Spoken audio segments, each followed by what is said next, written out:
The alien civilization known as the Corizons had long been aware of the existence of humans, a curious and resilient species inhabiting a distant planet called Earth.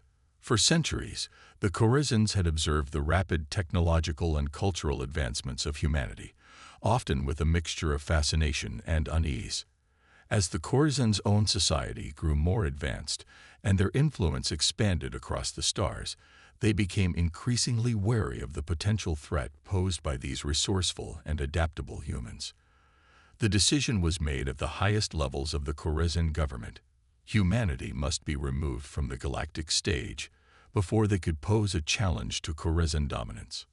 After much deliberation, the Corizons settled on a course of action. They would exile a group of humans to a harsh, inhospitable planet on the fringes of Corizon-controlled space, a planet known to the Corizons as a Deathworld, where the environment and local wildlife were so treacherous that no sentient species could hope to survive for long. The logistics of this exile were carefully planned. A team of Corizon scientists and engineers was tasked with selecting a suitable group of human subjects, a diverse cross-section of the population, including both men and women of varying ages and backgrounds. These humans would be outfitted with only the most basic supplies and technology, just enough to sustain them for the initial journey to their new home. On the appointed day, the human settlers were herded onto massive transport vessels, their fearful expressions betraying their uncertainty about the fate that awaited them. As the ships lifted off from the surface of Earth, the Corizons watched with a mixture of trepidation and anticipation. They were confident that the exiled humans would not survive the harsh conditions of the Deathworld, and that this would be the end of humanity's potential threat to Corizon dominance. The journey to the Deathworld was arduous, with the human settlers enduring the cramped confines of the transport vessels and the psychological strain of being torn from their homeworld. When the ships finally reached their destination, and the settlers were deposited on the surface, they found themselves confronted by a world that seemed to defy all logic and reason. Towering mountains of jagged rock and ice surrounded them, their peaks obscured by swirling clouds of acidic mist. Below, they could see a vast, turbulent ocean dotted with islands that appeared to be constantly shifting and reforming. The air was thin and bitterly cold, and the ground beneath their feet was treacherous, riddled with cracks and fissures that threatened to swallow them whole. As the transport ships departed, leaving the human settlers alone on this alien world, a sense of dread and despair began to settle over the group. They had been condemned to a seemingly inescapable fate, exiled to a planet that seemed intent on crushing the life from them. And yet deep within the hearts of these resilient humans, a spark of determination began to flicker, a glimmer of hope that they might just find a way to survive in this hostile environment. As the human settlers stood amidst the harsh and unforgiving landscape of the Deathworld, they were filled with a sense of overwhelming dread and uncertainty.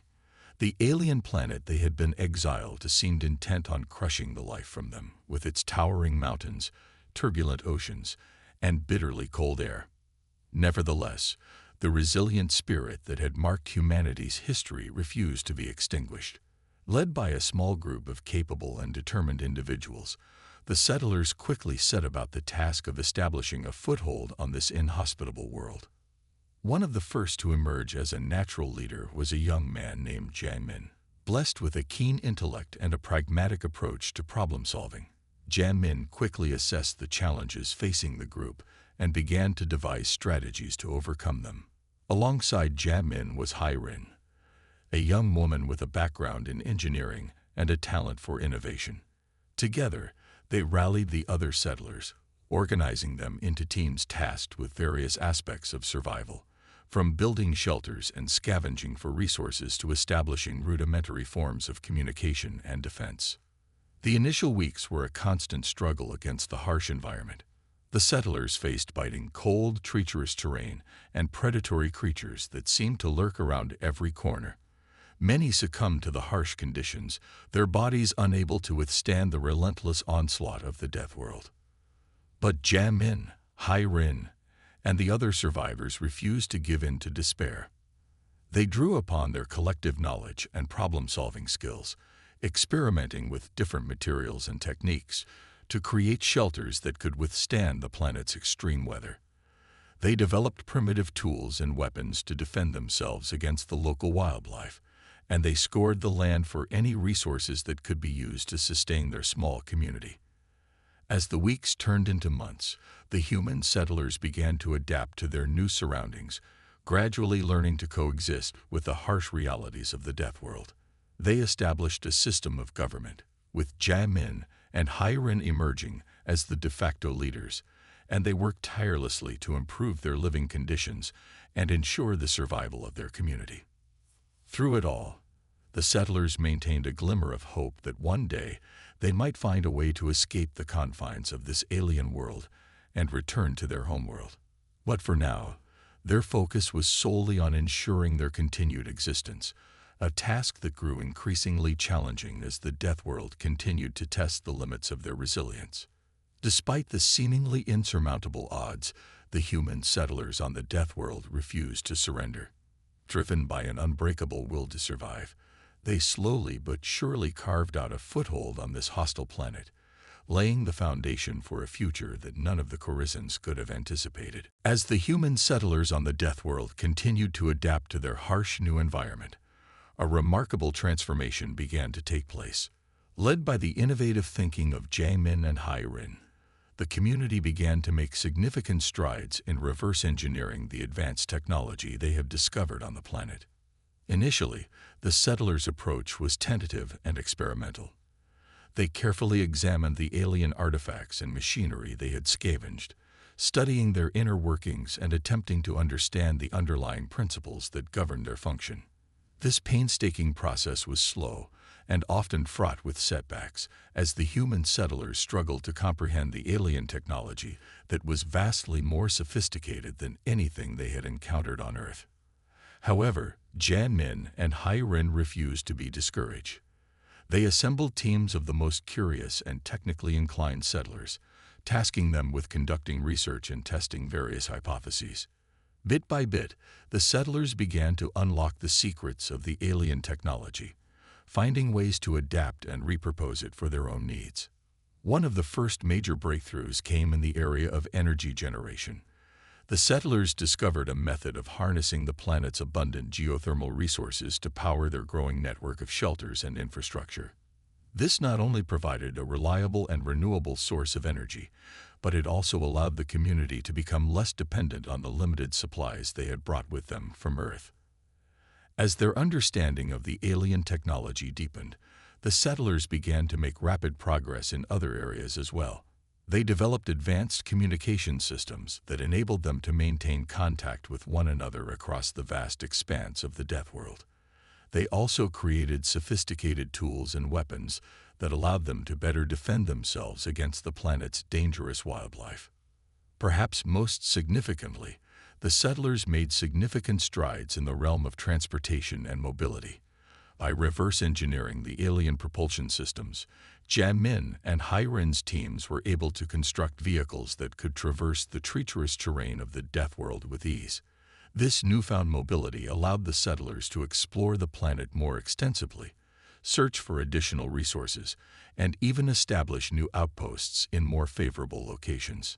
As the human community on the Deathworld continued to thrive and grow, the settlers' technological prowess became increasingly apparent. Jamin and Hyrin emerged as the driving forces behind this technological revolution, inspiring and leading their fellow settlers with their boundless curiosity and innovative spirit. The Corizons, who had exiled the humans to the Deathworld in the belief that they would perish, began to take notice of these remarkable developments. They watched with a mixture of awe and trepidation as the once primitive human settlers transformed themselves into a technologically advanced civilization, one that seemed poised to challenge the Corizons' own dominance in the galaxy. As the human settlers on the Deathworld continued to make remarkable technological advancements, the Corizons who had exiled them began to take notice. What had started as a simple plan to remove a perceived threat had now evolved into a situation that threatened to upend the Corizons' carefully constructed dominance over the galaxy. At first, the reports filtering back to the Corizon homeworld were met with a mix of disbelief and dismissal. Surely these primitive humans, stripped of their resources and cast out to the harshest planet in the known universe, could not have possibly survived, let alone thrived. And yet the evidence grew increasingly difficult to ignore. Corazon observation posts on the fringes of the Deathworld began reporting signs of increasing activity and technological sophistication among the human settlers. Sightings of advanced vehicles traversing the treacherous terrain, elaborate structures rising from the landscape, and even the faint traces of communication signals all pointed to a community that was not only surviving, but actively developing and growing. As the Corazons delved deeper into the matter, they were confronted with a startling realization. The exiled humans were not only alive, but they were rapidly advancing in ways that the Corazons had never anticipated. Alarm began to spread through the Corazon government and military leadership. The once simple plan to eliminate a potential threat had now evolved into a complex and potentially dangerous situation. If these humans continued to progress at their current rate, they could pose a significant challenge to the Corazon's dominance in the galaxy. Heated debates erupted within the Corazon ruling council, with some advocating for immediate intervention to crush the human settlement before it could grow any stronger. Others, however, cautioned against such rash action, warning that any overt display of force could inadvertently galvanize the humans and turn them into an even greater threat. As the Corazons grappled with this dilemma, the human settlers on the Deathworld remained blissfully unaware of the growing concern they had sparked among their alien overseers. Janmin, Hai-Rin, and the rest of the community continued to focus their efforts on survival, technological advancement, and building a sustainable future on their new home. Little did they know that the actions they had taken to ensure their own survival had set in motion a chain of events that would ultimately reshape the balance of power in the galaxy. The Corazons, once so confident in their ability to control the humans, now found themselves facing a situation that threatened to upend the very foundations of their civilization. As the Corazons grappled with the implications of the human settlers' rapid technological advancement on the Deathworld, the community led by Janmin and Hai-Rin began to take decisive action of their own. Recognizing the opportunity presented by their newfound capabilities, the humans decided it was time to assert their independence and break free from the constraints of their exile. Janmin, now a respected leader among the settlers, convened a series of meetings with Hai-Rin and other key members of the community. Together, they devised a comprehensive strategy to seize control of the critical resources and infrastructure that had been established on the Deathworld. The plan was ambitious and meticulously planned. First, the settlers would secure the geothermal power plants that provided their main source of energy, ensuring that they could maintain a reliable supply of power for their growing community. Next, they would take control of the advanced communication networks, cutting off any ability for the Corazons to monitor or interfere with their activities. Finally, the settlers would mobilize their most capable fighters and technicians to secure the alien technology that had been reverse-engineered into powerful weapons and defensive systems. This would give them the means to defend their newfound autonomy against any potential retaliation from the Corazons. As the plan was put into motion, the Deathworld settlement erupted into a flurry of activity. Janmin and Hai-Rin rallied the settlers, inspiring them with a vision of a future where they could control their own destiny, free from the oppressive rule of the Corazons. The community members, many of whom had initially been resigned to their fate as exiles, now burned with a newfound determination to forge their own path. The confrontation with the Corazon presence on the Deathworld was not without its challenges. Fierce battles broke out as the settlers sought to seize control of the critical infrastructure, with both sides employing the advanced technology at their disposal. The Corazons, caught off guard by the audacity and skill of the human uprising, fought fiercely to maintain their grip on the planet. However, the human settlers, driven by their desire for freedom, and the leadership of Janmin and Hai-Rin, ultimately prevailed. Through a combination of tactical brilliance, technical expertise, and sheer determination, they were able to wrest control of the key resources and facilities from the Corazons. As the dust settled, the human community on the Deathworld found itself in a position of newfound power and autonomy. They had proven their ability to not only survive, but to thrive and assert their independence in the face of overwhelming odds. The Chorizans, once so confident in their ability to subjugate the humans, now faced a stark reality. The exiled settlers had become a formidable force to be reckoned with. As the human settlers on the Deathworld celebrated their hard-won victory over the Chorizan presence, the alien civilization was plunged into a state of turmoil and alarm. The realization that the exiled humans had not only survived, but had also managed to seize control of critical infrastructure and resources sent shockwaves through the Chorizan leadership. Within the inner circles of the Chorizan government, urgent debates erupted over how to respond to this unexpected and potentially catastrophic development. Some advocated for diplomatic overtures, suggesting that perhaps a negotiated settlement could be reached with the now autonomous human community. However, the more hardline factions within the government vehemently opposed any such conciliatory approach, insisting that the humans posed an unacceptable threat to Chorizan dominance that must be eliminated. Ultimately, the decision was made to take decisive military action. The Chorizans began mobilizing a massive fleet of advanced warships, drawing upon the full might of their interstellar empire to crush the human uprising on the Deathworld. This was not a mere punitive expedition, but a full-scale operation aimed at completely subjugating the human settlers and reclaiming the strategic resources and technology they had seized. As the Chorizan armada made its way towards the Deathworld, the human community led by Jan Min and Hai Rin remained largely unaware of the impending onslaught. They were focused on consolidating their newfound control, expanding their technological capabilities, and laying the groundwork for a future free from Chorizan rule. However, their relative isolation on the Deathworld would not last. Subtle changes in the planet's environment and the occasional sighting of distant vessels alerted the settlers to the possibility that the Chorizans were preparing a response. Jan Min and Hai Rin, recognizing the gravity of the situation, immediately began mobilizing the community's resources and defenses. Using their reverse-engineered alien technology, the settlers rapidly constructed a network of fortified outposts, long-range sensors, and powerful defensive weaponry.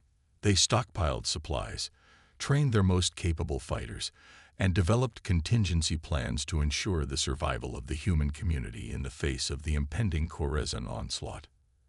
As the Chorizan fleet finally arrived within range of the Deathworld, the stage was set for an epic confrontation that would determine the fate of the exiled human settlers and, perhaps, the balance of power in the galaxy itself. The Chorizans, confident in their technological and numerical superiority, prepared to crush the human uprising and reassert their dominance. But the settlers, led by the resolute determination of Jan Min and Hai Rin, were equally determined to defend their newfound freedom and autonomy at all costs. As the Chorizan fleet descended upon the Deathworld, the human settlers led by Jan Min and Hai Rin braced themselves for a confrontation that would determine the fate of their newfound freedom. The Chorizans, confident in their technological and numerical superiority, had mobilized their most formidable military assets to crush the human uprising and reassert their control over the strategic resources and infrastructure on the planet. However, the settlers had spent months meticulously preparing their defenses, leveraging the advanced alien technology they had reverse-engineered to create a formidable array of fortifications, long-range sensors, and powerful weapon systems. Jan Min and Hai Rin had carefully coordinated the deployment of these assets, positioning them in a way that would maximize their effectiveness against the impending Chorizan assault. As the Chorizan fleet entered the airspace above the Deathworld, the battle commenced in a spectacular display of firepower and technological might. The settlers' defensive emplacements unleashed a barrage of energy beams, missile salvos, and electromagnetic pulses, targeting the enemy vessels with precision and devastating effect. The Chorizans, caught off guard by the ferocity and sophistication of the human defenses, struggled to maintain their momentum and adapt their tactics. Jan Min and Hai Rin, commanding the human forces from a centralized control center, demonstrated exceptional strategic acumen. They anticipated the Chorizans' moves, deploying their limited resources in a way that neutralized the aliens' numerical and technological advantages.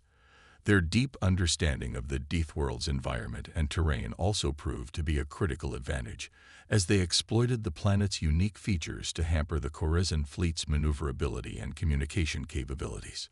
The battle raged on for days, with neither side willing to concede ground. The human settlers, fueled by a fierce determination to protect their hard-won autonomy, fought with a tenacity that astonished their Khorasan adversaries.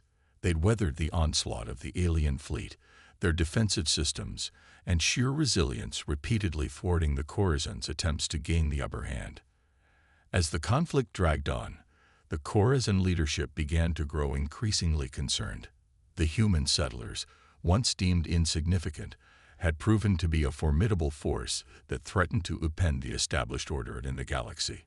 The prospect of a protracted and costly campaign to subdue the Deathworld settlement weighed heavily on the Khorasans, who now faced the sobering reality that their initial plan to eliminate the human threat had backfired spectacularly.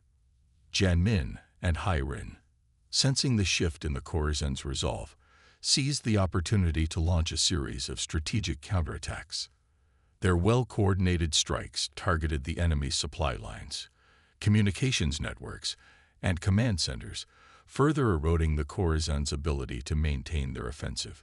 The human settlers' resilience and tactical brilliance had transformed them from exiles to formidable adversaries, and the Khorasans now found themselves on the defensive, struggling to contain the threat that they had inadvertently created. After weeks of intense and relentless conflict, the battle for the Deathworld reached a decisive turning point. The human settlers, led by the brilliant strategic minds of Jamin and Hyrin, had weathered the Khorasan onslaught and gradually gained the upper hand. Their intimate knowledge of the planet's terrain, combined with the innovative use of their reverse-engineered alien technology, had allowed them to neutralize the Khorasans' numerical and technological advantages. As the Khorasan fleet suffered mounting losses and struggled to maintain its offensive, the leadership back on the Khorasan homeworld was forced to confront a grim reality. The exiled humans had not only survived, but had also transformed themselves into a formidable power that threatened to upend the established order in the galaxy. Faced with the prospect of a protracted and costly campaign to subdue the Deathworld settlement, the Khorasans ultimately made the decision to withdraw their forces and acknowledge the humans' newfound autonomy. It was a humbling and unprecedented move for the alien civilization, which had for so long wielded unchallenged dominance across the stars. The human settlers, upon witnessing the Khorasan retreat, erupted into jubilant celebration. Jamin and Hyrin, the architects of the community's remarkable transformation, were hailed as heroes, their names becoming synonymous with the human spirit's resilience and determination. With the Khorasan threat neutralized, the human settlers on the Deathworld turned their attention to the task of building a sustainable and prosperous future for their community. They continued to refine and expand their technological capabilities, using their reverse-engineered alien systems to establish a robust infrastructure, improve their living conditions, and enhance their defensive capabilities. As word of the humans' victory spread throughout the Khorasan-controlled regions of the galaxy, a sense of awe and trepidation began to take hold. The Khorasans, once confident in their ability to subjugate and control humanity, now found themselves facing the prospect of a new and formidable power emerging in their midst. The human settlers on the Deathworld, no longer shackled by the constraints of their exile, began to look outward, exploring the vast expanse of the galaxy and forging connections with other alien civilizations. Janmin and Hyrin, recognizing the importance of diplomacy and strategic alliances, led the charge in establishing these crucial relationships, positioning the human community as a force to be reckoned with in the interstellar arena. As the dust settled and the Khorasan presence withdrew, the human settlers on the Deathworld found themselves at a crossroads. They had proven their resilience, their ingenuity, and their unwavering determination to forge their own destiny. Now, with the weight of their newfound freedom and power pressing upon them, they faced the challenge of shaping their future and carving out a place for themselves in the vast and complex tapestry of the galaxy. The Corazons, once so confident in their ability to control the human threat, now found themselves confronted with the unsettling reality that their decision to exile humanity had backfired in the most spectacular fashion. The exiled humans, once deemed insignificant, had emerged as a formidable power, a testament to the indomitable spirit of their species. And as the Corazons watched from afar, they could not help but wonder what other surprises the future might hold.